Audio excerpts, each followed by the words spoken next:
বিসমিল্লাহির রহমানির রহিম। সরকারি পাথরঘাট মুসলিম মডেল উচ্চ বিদ্যালয়ের আজকের অনলাইন ক্লাসে সকল শিক্ষার্থীদের স্বাগতম। আশা করি শিক্ষার্থীবৃন্দ আজকের ক্লাসে শেষ পর্যন্ত সংযুক্ত থাকবে। প্রিয় শিক্ষার্থীবৃন্দ, আবারও অনেক অনেক শুভেচ্ছা এবং স্বাগতম জানিয়ে আমি আমার অনলাইন ক্লাস শুরু করছি। আজকের ক্লাস পরিচালনায় আছি আমি মোহাম্মদ মাহবুব আলম, সিনিয়র শিক্ষক গণিত, সরকারি পাথরঘাট মুসলিম মডেল উচ্চ বিদ্যালয়, মেহেন্দিগঞ্জ, বরিশাল। তোমাদের যাদের জন্য আমার আজকের এই পাঠ, নবম দশম শ্রেণী, বিষয় উচ্চতর গণিত, অধ্যায় সপ্তম, পাঠ শিরোনাম অসীম ধারা।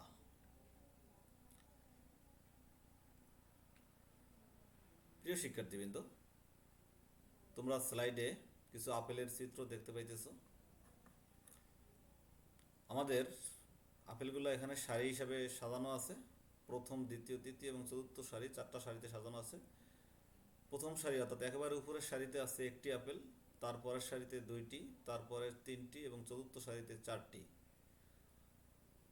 আমরা যদি আপেলের সংখ্যাকে প্যাটার্ন আকারে লিখি তাহলে আমরা লিখতে পারি 1 2 3 4 ডট ডট ডট এন। তাহলে আমাদের মনে অবশ্যই প্রশ্ন জাগতে পারে যে ইত্যাদি সংখ্যাকে, এই যে 1 2 3 4 ডট ডট ডট এন ইত্যাদি সংখ্যাকে কি বলে। আমরা প্রশ্নটা রেখে দিলাম, আশা করি পরবর্তীতে এটার উত্তর আমরা পাবো। এরপরের চিত্রটি আমরা খেয়াল করি। দেখো, এখানে একটা আপেল যোগ 2টা আপেল যোগ 3টা আপেল যোগ 4টা আপেল সাংখ্যিক সহগ হিসাবে যদি আমরা লিখি 1 + 2 + 3 + 4 + ডট ডট ডট, তাহলে আমাদের আজকের পাঠ কি হতে পারে? আজকের পাঠ হবে ধারা অর্থাৎ অনুক্রম ও অসীম গুণোত্তর ধারা।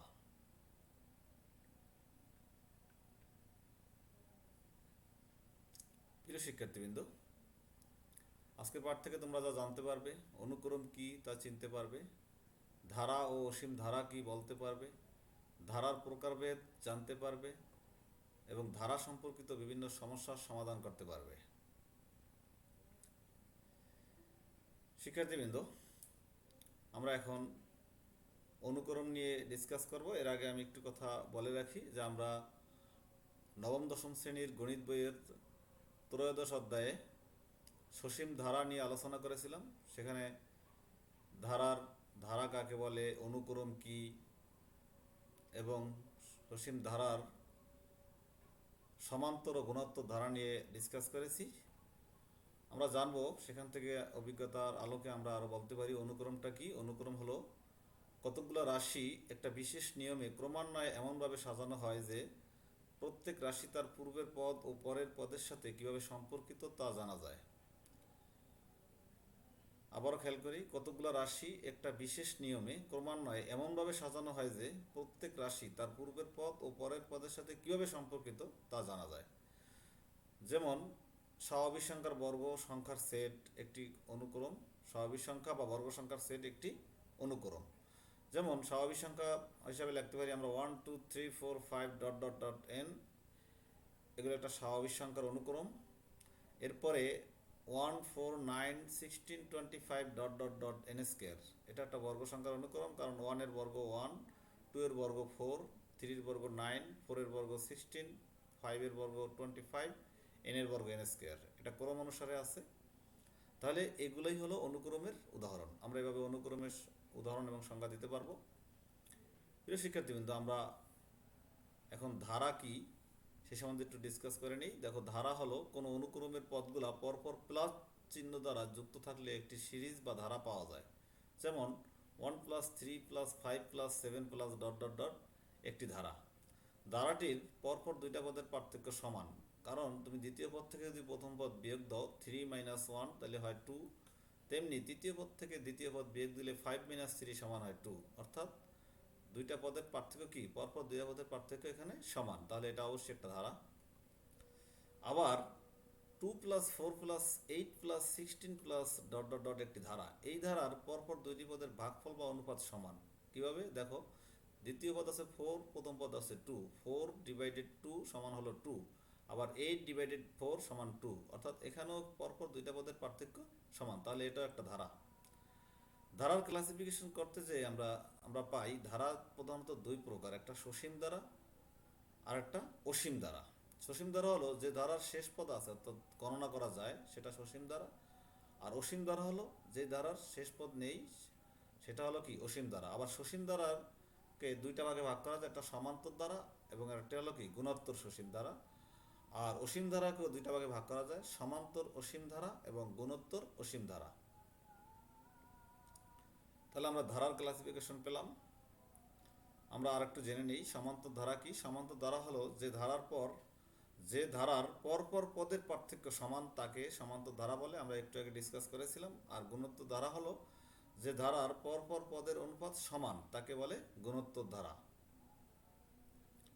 আর অসীম ধারা হলো যে ধারার অসীম পদ বিদ্যমান তাকে অসীম ধারা বলে, অসীম সংখ্যক পদ বিদ্যমান। প্রিয় শিক্ষার্থীবৃন্দ, এখন অসীম ধারা নিয়ে আমরা একটু ডিসকাস করে নিই। অসীম ধারা হলো, দেখো আমরা যেটা উদাহরণের সাহায্যে অনুক্রমের উদাহরণের সাহায্যে এই ধারাটা ব্যাখ্যা করি, তাহলে বাস্তব সংখ্যার একটি অনুক্রম যদি u1 u2 u3 dot dot dot un dot dot dot হলে আমরা u1 plus u2 plus u3 plus dot dot dot plus un plus dot dot ডটকে কি একটা বাস্তব সংখ্যার অসীম ধারা বলা হয়। এবং এখানে যে un আছে, un কে এই ধারার n তম পদ বলা হয়, ইউর সাথে n আছে, তাহলে un কে বলা হয় কি এই ধারার n তম পদ। আমরা একটা অসীম ধারার উদাহরণ দিতে পারি এখানে 1 plus 2 plus 3 plus dot dot dot, অর্থাৎ অসীম পর্যন্ত বিদ্যমান। আরেকটা দিতে পারি 1 minus 1 plus 1 minus 1 plus dot dot dot. এখন আমরা এই অসীম ধারার আংশিক সমষ্টি নির্ণয় করব। দেখো অসীম বা অনন্ত ধারার আংশিক সমষ্টি নির্ণয়ের জন্য আমরা যে একটা অনুক্রম লিখেছিলাম u1 u2 u3, সেগুলো আমরা যোগ আকারে সাজাই। u1 plus u2 plus u3 plus dot dot dot plus un অনন্ত ধারার প্রথম আংশিক সমষ্টি, প্রথম যেটা u1 অর্থাৎ s1টাই হবে প্রথম আংশিক সমষ্টি, s1 সমান u1। আর দ্বিতীয় আংশিক সমষ্টি s2, তাহলে সেটা হবে প্রথম দুটার যোগফল u1 plus u2। তৃতীয়টা u3 s3 হবে তিনটা পদের যোগফল u1 plus u2 plus u3। সুতরাং এভাবে n তম আংশিক সমষ্টি sn সমান হবে u1 plus u2 plus u3 plus dot dot dot plus un পর্যন্ত। অর্থাৎ কোনো অনন্ত ধারার n তম আংশিক সমষ্টি হচ্ছে ধারাটির প্রথম n সংখ্যক পদের সমষ্টি। এভাবে আমরা অসীম বা অনন্ত ধারার আংশিক সমষ্টি নির্ণয় করতে পারি। প্রিয় শিক্ষার্থীবৃন্দ, এখন অসীম গুণোত্তর ধারার সমষ্টি নির্ণয় করব আমরা। দেখো এখানে একটা ধারা আছে a plus ar plus ar square plus ar cube plus dot dot dot. গুণোত্তর ধারাটির এখানে প্রথম পদ দেওয়া আছে কত আমাদের a সমান 1, প্রথম পদটাই আছে a, অর্থাৎ প্রথম পদ সমান কি a। সাধারণ অনুপাতের সূত্র আমরা জানলাম যে গুণোত্তর ধারার দ্বিতীয় পদ ডিভাইডেড প্রথম পদ, অর্থাৎ ar ডিভাইডেড a, তাতে হয় কত, এতে এতে কাটা যায় থাকে r। n তম পদের সূত্র হলো a r to the power n minus 1, a into r to the power n minus 1, যেখানে n belongs to small n belongs to capital n, অর্থাৎ স্মল n এর মান ক্যাপিটাল n এ বিদ্যমান। এখানে আরেকটা সূত্র আছে r is not equal to 1 হলে গুণোত্তর ধারার n তম আংশিক সমষ্টি হবে কি, এই যে আমরা ধারাটা লিখেছিলাম সমষ্টি আকারে, তাহলে ওইটাই হবে কি গুণোত্তর ধারাটির n তম আংশিক সমষ্টি যোগ আকারে। দেখো sn equal to a plus ar plus ar square plus ar cube plus dot dot dot n তম পদের সূত্র যেটা ar to the power n minus 1। তাহলে আমরা সমষ্টি লিখতে পারি, সমষ্টি sn equal to a into r to the power n minus 1 divide by r minus 1, যেখানে শর্ত আছে যে এই r to the power n কখন আগে লিখবো, যখন r এর মান 1 থেকে বড় হবে, অর্থাৎ r ইজ গ্রেটার দেন 1। আবার সমষ্টি সূত্র আরেকটা লিখতে পারবো আমরা a into 1 minus r to the power n divide by 1 minus r। এখানে r এর মান অবশ্যই 1 থেকে ছোট হবে, এই ক্ষেত্রে আমরা লিখতে পারি 1 আগে, অর্থাৎ a into 1 minus r to the power n divide by 1 minus r। তাহলে সমষ্টিকে আমরা দুইটা সূত্র আকারে সাজাতে পারি। এখন আমরা লিখবো অসীম গুণোত্তর ধারার সমষ্টিকে যদি যদি এক্স লিখে প্রকাশ করা হয় এবং একে ধারাটির অসীমতার সমষ্টি বলা যায়। দেখো আবার অসীম গুণোত্তর ধারার সমষ্টিকে এক্স লিখে প্রকাশ করা হয় এবং একে কি ধারাটির অসীমতার সমষ্টি বলা হয়। এখন অসীমতার সমষ্টির জন্য আমাদের একটা মান থাকা লাগবে, যে মানটা আর এর মান থাকা লাগবে যে মানটা 1 থেকে ছোট হয়। যদি কখনো কোনো কারণে আর এর মান বড় হয়ে যায়, অর্থাৎ সাধারণ অনুপাতের মান বড় হয় কি থেকে, ওয়ান থেকে, তাহলে কখনো অসীম গুণিত দ্বারা সমষ্টি নির্ণয় করা যাবে না। তাহলে আমরা উপরের যে ধারাটা লিখেছিলাম সেই ধারাটাকে সমষ্টি আকারে সাজিয়ে পাই a+ar+ar square plus ar cube dot dot dot গুণিত দ্বারা অসীমতর সমষ্টি কি হবে, এস এক্স। কারণ অসীমতর সমষ্টিকে এস এক্স আকারে প্রকাশ করলে S X equal to A by one minus R. এটা সূত্র হলো যদি অসীমতর সমষ্টি নির্ণয় করতে হয়, যদি থাকে, তার সূত্র হবে S X equal to A by one minus R. শর্ত প্রযোজ্য যে এর আর লেস দেন ওয়ান, আর এর মান ওয়ান থেকে অবশ্যই ছোট হতে হবে। কিন্তু কোনো কারণে যদি আর এর মান ওয়ান থেকে বড় হয় তাহলে ধারাটির কি থাকবে না, অসীমত সমষ্টি থাকবে না। প্রিয় শিক্ষার্থীবৃন্দ, তোমরা লক্ষ্য করো এখানে একটা অনুক্রম আছে। এখানে এই অনুক্রমটার আমরা সাধারণ পদ নির্ণয় করব। দেখো half, 1/2 square, 1/2 cube, 1/2 to the power 4, এই অনুক্রমটার সাধারণ পদ নির্ণয় আমরা কীভাবে করব। অনুক্রমের সাধারণ পদ এমন একটি বিশেষ পদ, খেয়াল করো আমরা সাধারণ পদ নিয়ে একটু ডিসকাস করে নিই।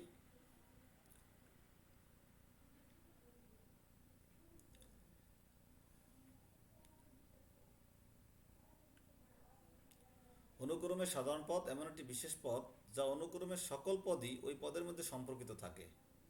তাহলে সাধারণ পদকে আমরা যদি ইউ এন আকারে প্রকাশ করি তাহলে ইউ এন ইকাল টু, এখানে যেহেতু নিচে আছে আমাদের টু, দেখো প্রথমে 2 পাওয়ার 1, তারপরে 2 পাওয়ার 2, তারপরে 2 পাওয়ার 3, তারপরে 2 টু দি পাওয়ার 4। তাহলে আমাদের ইউএন হবে, সাধারণ পদ হবে UN equal to 1/2 to the power N. এনের জায়গায় আমরা মান 1 2 3 4 যে কোনো মান লিখে আমরা সেই পদ নির্ণয় করতে পারি। দেখো তাহলে যদি এন ইকাল টু 1 হয় তাহলে অনুক্রমের প্রথম পদ হবে কত, ইউ এন এর জায়গায় U one equal to 1/2, N এর জায়গায় 1/2 টু দি পাওয়ার 1 সমান হাফ। এভাবে দ্বিতীয় পদ U two equal to 1/2 square. এভাবে আমরা যদি চতুর্থ পদ নির্ণয় করি তাহলে U four equal to 1/2 to to the power 4 হবে।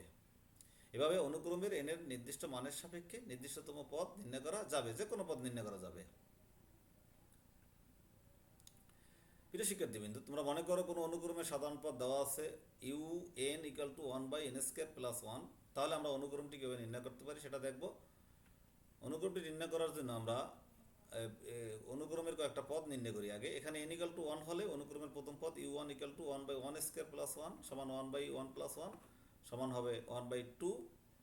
এভাবে n ইকাল টু 2 হলে আমরা মান বের করি ইউ টু ইকাল টু 1/5। তাহলে n ইকাল টু 3 হলে ইউ থ্রি ইকাল টু 1/10। এভাবে আমরা অনুক্রমটা নির্ণয় করতে পারি। তাহলে অনুক্রমটা হবে প্রথম পদ হাফ, দ্বিতীয় পদ 1/5, তৃতীয় পদ 1/10 ডট ডট ডট এনতম পদ 1/n স্কয়ার প্লাস 1। এটাই হলো নির্ণয় অনুক্রম। প্রিয় শিক্ষার্থীবৃন্দ, এখন আমরা গুণোত্তর ধারার এনতম পদের সূত্র আমরা আগেও পেয়েছিলাম, আবার একটু ডিসকাস করে নিই। গুণোত্তর ধারার এনতম পদ হবে A into R to the power I N minus 1, A into R to the power N minus 1। যদি এনতম পদের সমষ্টিকে আমরা এনতম পদ পেয়ে থাকি তাহলে এনতম পদের সমষ্টি কী হবে এটাও আমরা বলেছিলাম। তারপর আরেকবার একটু লিখে নেই। এনতম পদের সমষ্টি সমান A into R to the power N minus 1 by R minus 1, যখন আর এর মান 1 থেকে বড় অর্থাৎ আর ইজ গ্রেটার দেন 1। এনতম পদের সমষ্টি আরেকটা হচ্ছে A into 1 minus R to the power N divide by 1 minus R, যখন আর এর মান 1 থেকে ছোট, আর লেস দেন 1। অসীম ধারার এন সংখ্যক পদের সমষ্টিকে কি বলে, আংশিক সমষ্টি বলে। এটা আমরা আগেও দেখেছিলাম। তারপরও আংশিক সমষ্টি সমান সূত্র হবে কি, এ বাই 1 মাইনাস আর। শর্ত যেখানে প্রদত্ত, আর এর মান হবে 1 থেকে -1 থেকে বড় কিন্তু +1 থেকে ছোট। প্রিয় শিক্ষার্থীবৃন্দ, আমরা এখন একটা ধারা দেখি, সেই ধারা থেকে আমরা অসীমতক সমষ্টি নির্ণয় করবো। একটা ধারা আছে 1 plus half plus 1/4 plus dot dot dot. এখানে দেখো ধারাটির প্রথম পদ এ সমান 1 এবং সাধারণ অনুপাত আর ইকাল টু দ্বিতীয় পদ অনুপাত প্রথম পদ, দ্বিতীয় পদ ভাগ প্রথম পদ, তাইলে হাফ ভাগ 1 অর্থাৎ হাফ। এখানে আর এর মান 1 থেকে বড় হয় কিনা আমাদের দেখতে হবে। যদি বড় হয় তাহলে অসীমতর সমষ্টি থাকবে না, যদি ছোট হয় তাহলে অবশ্যই অসীমতর সমষ্টি থাকবে। আর এর মান আমাদের কত আসছে, হাফ। হাফ অবশ্যই 1 থেকে ছোট, হাফ লেস দেন 1। সুতরাং ধারাটির অসীমতর সমষ্টি এস ইনফিনিটিভ। অসীমতর সমষ্টি এস ইনফিনিটিভ সমান a by 1 minus R equal to 1/1 minus half equal to 1/2 equal to 2। এটার অ্যান্সার হলো 2। এভাবে 1/5 minus 2/5 square plus 4/5 cube minus 8/5 to the power 4 plus dot dot dot. এখানে আমরা প্রথম পদ পাই a ইকাল টু 1/5 সাধারণ অনুপাত, দ্বিতীয় পদ ভাগ প্রথম পদ, সেখানে পেলাম -2/5। এটাও মান 1 থেকে ছোট। তাহলে ধারাটির অসীমতর সমষ্টি এস ইনফিনিটিভ সমান এ বাই 1 - r সূত্রে মান বসিয়ে দিলাম সমান 1/7। এভাবে আমরা অ্যান্সার পেলাম। নিচের উদ্দীপকের আলোকে প্রশ্নগুলো উত্তর দাও। একটা প্রশ্ন আছে আমাদের এখানটা ধারা আছে এসিক্যাল টু সমষ্টি আকারে আছে S equal to X minus one whole square plus one plus one by X minus one whole square plus dot dot dot. এখানে আমাদের কতে বের করতে হবে, এস এর সাধারণ পদ নির্ণয় করতে হবে। খতে এক্স ইকুয়াল টু 3 হলে ধারার আংশিক সমষ্টি নির্ণয় করতে হবে। গতে এক্স এর উপর কি শর্ত আরোপ করলে এস এর অসীম সমষ্টি থাকবে এবং তা নির্ণয় করো। তাহলে আমাদের প্রথম বের করতে হবে এস এর সাধারণ পদ। এস এর সাধারণ পদ বের করার জন্য আমাদের যে ধারা ছিল ধারাটা আমরা লিখে নেই। given that s equal to x minus 1 whole square plus 1 plus 1 by x minus 1 whole square plus 1। এখানে ধারাটির প্রথম পদ a equal to x minus 1 whole square অনুপাত r equal to 1 minus 1 by x minus 1 whole square। ধারাটির nতম পদ a into r to the power n minus 1। এখানে আমরা মান বসিয়ে দিলাম। তাহলে আমরা পেলাম কত, x minus 1 to the power 4 minus twice n। ধারাটির সাধারণ পদ আমরা পেয়ে গেলাম। এরপরে আমাদের যদি n এর মান x এর মান 3 থাকে তাহলে এটার অসীমতর সমষ্টিটা আমরা নির্ণয় করব। দেখো আমাদের given that s equal to x minus 1 whole square plus 1 plus 1 by x minus 1 whole square plus dot dot dot এটা অসীম ধারা। দেখো x equal to যদি 3 হয় তাহলে ধারাটি x এর জায়গায় 3 বসিয়ে নিই 3 minus 1 whole square plus 1 by 3 minus 1 whole square plus dot dot dot 2 square plus 1 by 2 square plus dot dot dot সমান 4 plus 1 by 4 plus dot dot dot. তাহলে ধারাটির প্রথম পদ আসবে a equal to 4, দ্বিতীয় পদে r equal to ধারাটি সাধারণ অনুপাত, দ্বিতীয় পদ ভাগ প্রথম পদ 1/4 সমান হবে 1/4। যেহেতু এখানে r এর মানটা দেখো 1 -1 থেকে বড় কিন্তু +1 থেকে ছোট, তাহলে যেহেতু r এর মান -1 less than r less than 1 সীমার মধ্যে, সেহেতু ধারাটির অসীমতর সমষ্টি হবে a বাই 1 - r। আমরা এখানে মান বসিয়ে দিই। মান বসিয়ে দিলে আমরা ক্যালকুলেশন করে পেলাম অসীমতর সমষ্টি সমান 16/3। এটাই আমাদের অ্যান্সার হবে। তৃতীয় নম্বর অর্থাৎ গ নম্বর অঙ্কটা আমরা করব যে কোন শর্তে ধারাটির অসীমতর সমষ্টি থাকবে সেটা আমরা বের করব। দেখো এখানে given that s equal to x minus 1 whole square plus 1 by x minus 1 whole square plus dot dot dot. প্রথম পদ a equal to x minus 1 whole square, সাধারণ অনুপাত r equal to 1 by x minus 1 whole square। যেহেতু r এর মান r less than 1, মোট r less than 1 সীমার মধ্যে বিদ্যমান হলে ধারার অসীমতর সমষ্টি থাকবে। সেক্ষেত্রে মোট r less than 1 equal 1 by x minus 1 whole square less than 1। মোট উঠিয়ে দিলে আমরা সমান পাই 1 by x minus 1 less than 1, অর্থাৎ -1 less than 1 by x minus 1 শর্ত যেটা, অথবা 1 by x minus 1 less than 1, অর্থাৎ r less than মানে -1 less than r এর মান অথবা r greater less than 1। এই শর্তে আমরা শুদ্ধ সমষ্টি পাবো। দেখো তাহলে আমরা সমান লিখতে পারি -1 greater than x minus 1 by 1 অথবা x minus 1 divide by 1 greater than 1। আমরা r এর সাথে মিলিয়ে দিই, তাহলে -1 গ্রেটার দেন r অথবা r গ্রেটার দেন 1। এই শর্তে আমরা অঙ্কটা করতে পারবো। দেখো তাহলে এখানে আসে কি আমাদের উভয় পক্ষে আমরা r2 করে নেই -1 গ্রেটার দেন x minus 1 অথবা x minus 1 গ্রেটার দেন 1। আমরা ওইখানে বর্গগ্রহণ করলে 1 এ 1 পেলাম, এখানে 1 থেকে 1 এই x minus 1 এবং নিচে 1 থাকলে গুণ দিলে আমরা এই মানটা পেলাম। এখন দেখো উভয় পক্ষে যদি আমরা +1 যোগ করে নিই এই দ্বিতীয় পদটার সাথে -1 + 1 তাহলে x minus 1 + 1 অর্থাৎ এই 1 কাটাতে থাকে x। এখানে দেখো x -1 + 1 কাটাতে এখানে থাকে x গ্রেটার দেন 1 + 1 2, অর্থাৎ 0 গ্রেটার দেন x অথবা x গ্রেটার দেন 2। সুতরাং 0 গ্রেটার দেন x অথবা x গ্রেটার দেন 2 শর্তে ধারার অসীমতর সমষ্টি থাকবে। তাহলে অসীমতর সমষ্টি সমান a বাই 1 - r। এখানে এর মান আমাদের আগেই জানা আছে x minus 1 whole square, 1 minus r এর মানও জানা আছে 1 by x minus 1 whole square। সেখানে মান বসিয়ে ক্যালকুলেশন করে আমরা মান পেলাম অসীমতর সমষ্টি সমান 1 by x square minus twice x। এভাবে আমরা শর্ত সাপেক্ষে অসীমতর সমষ্টি নির্ণয় করতে পারবো। প্রিয় শিক্ষার্থীবৃন্দ, আমরা আরেকটি অঙ্ক করব। দেখো এখানে একটা ধারা দেওয়া আছে 7 + 7 7 + 7 7 7 প্লাস ডট ডট ডট, ওটা অসীম গুণোত্তর দ্বারা দেওয়া আছে। এটাকে আমরা এখন ক্যালকুলেশন করব। দেখো অঙ্কটার প্রথম n সংখ্যক পদের যোগফল নির্ণয় করো। এই অঙ্কটার করতে হবে প্রথম n সংখ্যক পদের যোগফল। তাহলে আমরা মনে করি Sn সমষ্টি equal to 7 + 7 7 + 7 7 7 plus dot dot dot plus n তম পদ। তাহলে আমরা যদি এখানে 7 দ্বারা 7 কমন নিয়ে নেই, ডান পাশে 7 কমন নিলে আমাদের এখানে মান আসে 1 + 1 1 + 1 1 1 plus dot dot dot plus n তম পদ। তাহলে আমরা যদি বজ্রগ্রহণ করি তাহলে 9SN/7 সমান 9 দ্বারা উভয়কে গুণ করলে 9 + 99 + 999 plus dot dot dot plus এনতম পদ, অর্থাৎ 9SN/7 সমান 9 দ্বারা গুণ করে নিই। এখানে এখন বজ্রগ্রহণ করা হয় না, আমরা গুণ করে নিলাম। তাইলে 9SN/7 সমান 9 + 99 + 999 plus dot dot dot plus এনতম পদ সমান 9। 9 এর জায়গায় আমরা লিখতে পারি 10 - 1, 99 99 জায়গায় লিখতে পারি আমরা 100 - 1, 999 এর জায়গায় লিখতে পারি 1000 - 1 প্লাস এনতম পদ। তাইলে এখানে আমরা 10 প্রথম পদ থেকে 10, দ্বিতীয় থেকে নিলাম 100, তৃতীয় থেকে নিলাম 1000 প্লাস ডট ডট আকারে এনতম পদ পর্যন্ত নিলাম। এরপরে এখানে যে -1 -1 আছে, তিনটা -1 আছে, এখানে আমরা -1 কমন নিলে 1 + 1 -1 আছে plus plus 1 plus dot dot dot, এখানে এনতম পদ আছে, এনতম পদ নিয়ে নিলাম। তাইলে এখানে যদি আমরা 10 কমন নিই, তাহলে 10 কমন নিলে আমাদের থাকে 1 + 10 + 10 square plus dot dot dot 10 to the power n - 1 এনতম পদ পর্যন্ত মাইনাস এখানে 1 + 1, এটাকে আমরা লিখতে পারি এনতম পদ হিসেবে -n সমান 10 1 + 10 + 10 স্কয়ার। এই শর্তের সাপেক্ষে সূত্র লিখতে পারি 10 to the power n - 1 divide by 10 - 1 -n সমান 10 10 টু দি পাওয়ার -1, 10 - 1 হবে 9 -n। তাহলে আমরা দেখো আমাদের ছিল SN/9SN/7 ছিল, আমরা সেখান থেকে SN রেখে দিলাম বাম পাশে। তাহলে ওই রাশিটা এদিকে আসলে উল্টে দেবে, হবে 7/9 বজ্রগ্রহণ করলে 7/9 ইন্টু এখানে রাশি আছে 10 into 10 to the power n - 1/9 minus এখানে আমাদের ছিল শুধু n।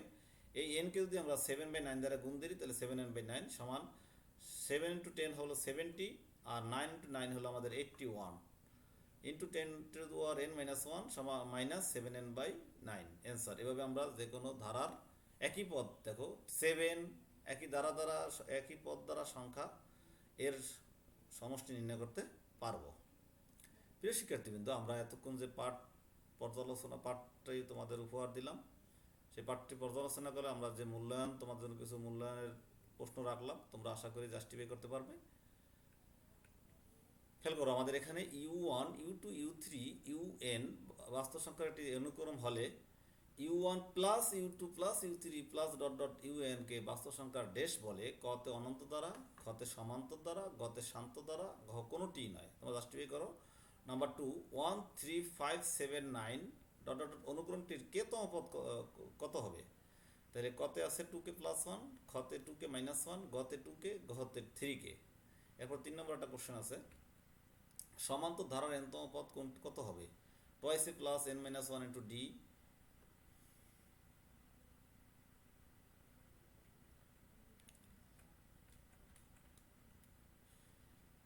খতে আছে a প্লাস n - 1,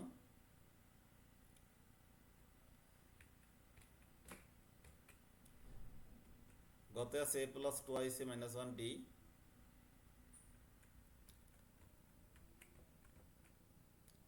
এবং ঘতে আছে a plus n - 1 into 2d। আশা করি তোমরা এটাও পারবে।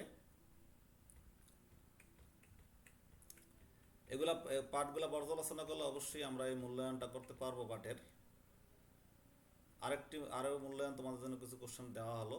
কতে অনন্ত ধারা কাকে বলে? খতে অসীম গুণোত্তর দ্বারা সমষ্টি নির্ণয়ের সূত্রটি কি?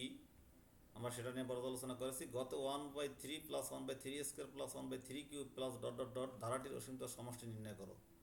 আশা করি তোমরা সহজেই পারবে। এখন তোমাদের জন্য কিছু হোমওয়ার্ক দিতেছি, বাড়ির কাজ। দেখো, যদি s = 2x - 1 whole square plus 1 প্লাস 1/2x - 1 whole square plus dot dot dot, কতে আছে s এর সাধারণ পদ নির্ণয় করো।